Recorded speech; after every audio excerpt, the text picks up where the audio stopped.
Welcome back, everybody. Today we're going to be going over chops and lifts. We're only going to be going over some of the details of how to set up and how to perform the exercise.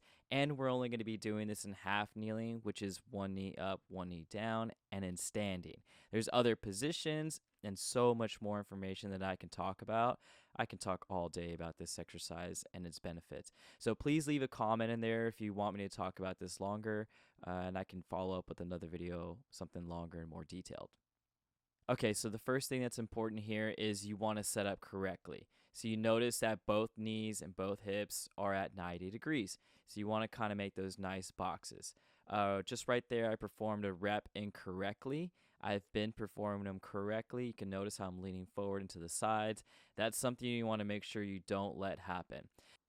You'll also notice that we're using a PVC pipe and a TheraBand tied to it. That's totally fine, especially in the rehabilitation setting that we're in, but I would prefer using a Kaiser machine. You can put a lot more resistance in that. So besides my hips staying level throughout the whole exercise, that makes it a static activity for the hips and the lower extremities and a dynamic activity for the upper extremities. You'll also notice that I'm chopping to the open side and lifting to the closed side. That means that you lift towards the up knee and you chop towards the down knee. Okay, so here's a few more examples of how to do it incorrectly. Basically, you want to keep the bar as close as you can to your chest, and you want to drive that straight up at a diagonal pattern. Half kneeling is an entry-level hip exercise and a moderate to advanced level upper extremity exercise. We often use this exercise as an assessment tool as well.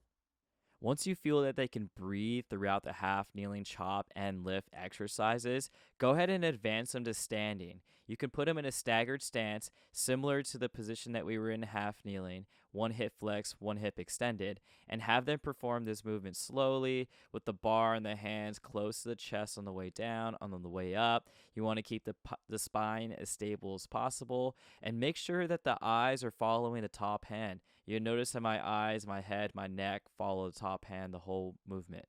Okay, one last thing.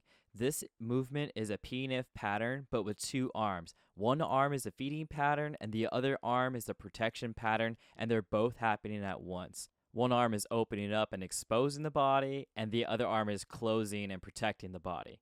Last thing, this exercise is great to magnify core asymmetries, so it's important to note if there's differences between the both sides.